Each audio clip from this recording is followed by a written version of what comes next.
Waller from the Raiders in exchange for a third-round pick in this year's draft. Waller has over 3,000 receiving yards and 17 touchdowns in the past 4 seasons. Shannon, on a scale of 1 to 10, how much better is Waller going to make that Giants offense? He's a Pro Bowl tight end. There are not very many tight ends better than he is. He can run after the catch. He can make tough contested catches. He's a big, big target. He's a ginormous man. Remember, we had him on at the Super Bowl. Yep. Other than, I can't think about a handful of tight ends. Obviously, Kelsey, Mark Andrews, maybe Kittle, that I would put above him.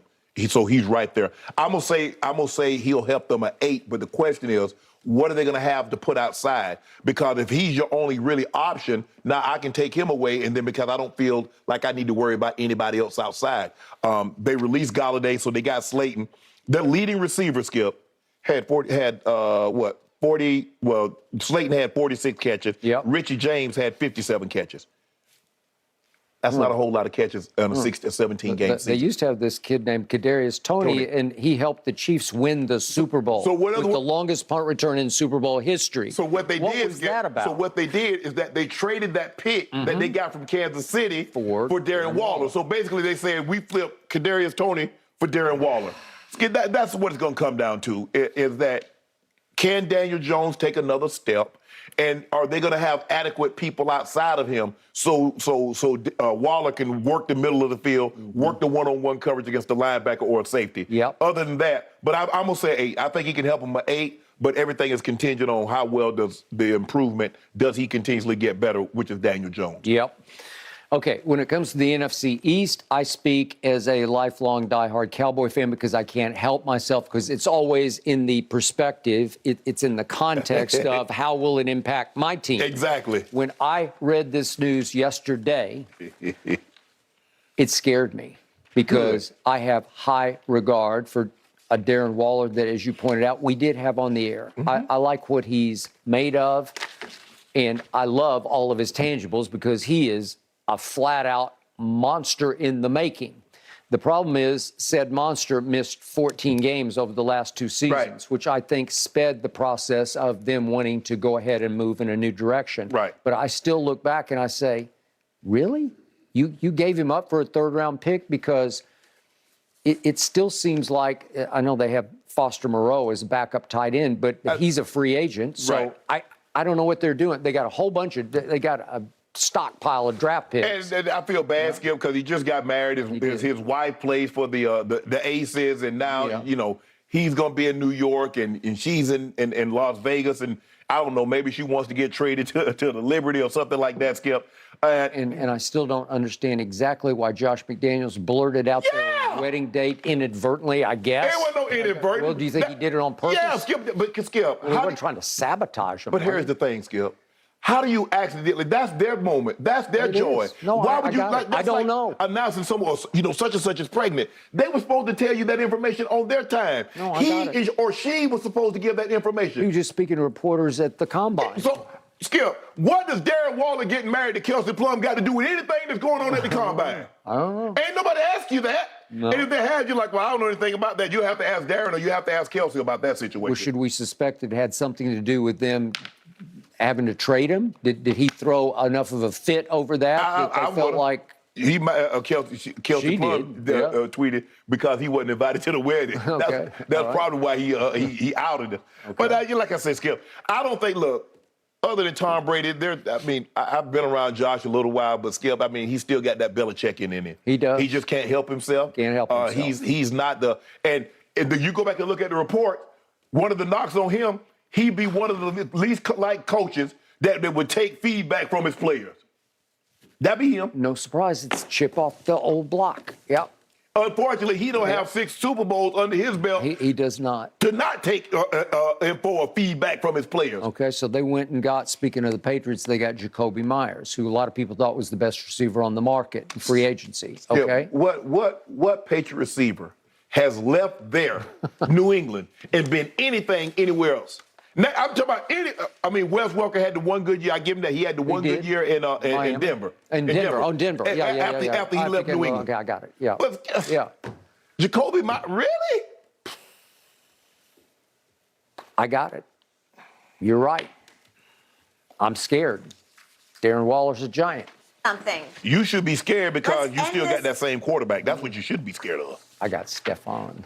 Let's end this on the note of you two agreeing on something and move on. I'm going to take that as a win. All right, up next, which NFL team has made the biggest splash this week? Skip and Shannon debate when we return. And safety Donovan Wilson, a flurry of moves. Shannon, you first. After yesterday's decisions, do you consider the Cowboys a Super Bowl contender or a pretender? Nothing's changing my mind. You're pretenders. Skipping health and nutrition that says you cannot exercise a bad diet. That is a fact. In football, your defense cannot overcome poor quarterback play. So you can sign Aaron Donald, and your quarterback plays bad, you're going to lose. You go back and look at the Jets. As good a defense as they had, they couldn't overcome that poor quarterback play. Go look at Buffalo. They was cruising right along until Josh Allen started turning the ball over. They couldn't overcome that. You look at the Dallas Cowboys, fifth in points allowed, third in sacks, ninth in red zone touchdowns allowed. They couldn't overcome Dak in that play. First in takeaway. Oh, my God. Y'all let it take away. 2 years in a row. The first time, you got to go back 50 years. You got to go back since I think 73. They did it 3 years in a row. 73, 74, 75. Steelers. Steel curtain. Yep. So first in takeaway, third in sacks, fifth in points allowed, ninth in red zone touchdowns, and you lost to San Francisco, who only scored 19 points. Yep. So in other words, it's true. If you can't exercise a bad diet, you can't overcome poor quarterback play. So now what you going to sign? Okay, you signed Stephon Gilmore. So instead of giving up 17 points a game, you give up 15. Dak throws 2 pick sixes, you lose 15-10. Huh? Okay, you signed Aaron Donald. So now you hold him to 12 points. And guess what? You lose 12-10. You're going to have to fix what the problem is, Skip. That's the thing. See, you know what? That's what medicine, you didn't realize that. See, medicine is not to cure you. It's to relieve the problem. Okay. So, Shannon Sharp, late last night, I thought of Hans Gruber in Die Hard when he got the detonators back, and he said, "We are back in business." We, the Dallas Cowboys, are back in business. To do what? My strength had a weakness last year. My defense had a fatal flaw in it, a glaring flaw. The corner opposite Trevon Diggs. And Trevon Diggs sometimes can be a fatal flaw because he is a cluer and a gambler and a torchable component to said defense. I needed somebody I could trust. I needed a bookend corner who had high credibility, a bookend corner who could make a Pro Bowl, who could be first-team all-defense, who could solidify and clarify and bring credibility to the defensive backfield. And I got what I didn't even know was my number one choice because I didn't know he was available. I kept saying, I want Jalen Ramsey. Well, he's torchable too. He's got a big ego. He can get over-emotional occasionally and let his emotions run away with him.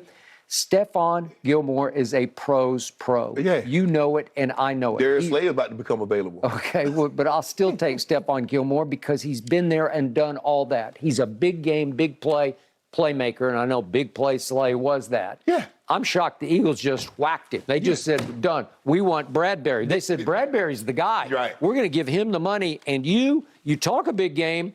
You sort of act a big game, but we don't think you play as big a game. And so, really, you're going to... Skip, I was listening to something you just said, and I wrote it down. You said you needed someone that you could trust. Yeah. What about on offense? Do you need somebody you can trust? Okay. I don't know if I can trust Tony Pollard's surgically repaired ankle. I wasn't talking about Tony Pollard. Let me ask you this. How hard is it for a quarterback to do this, just to do here?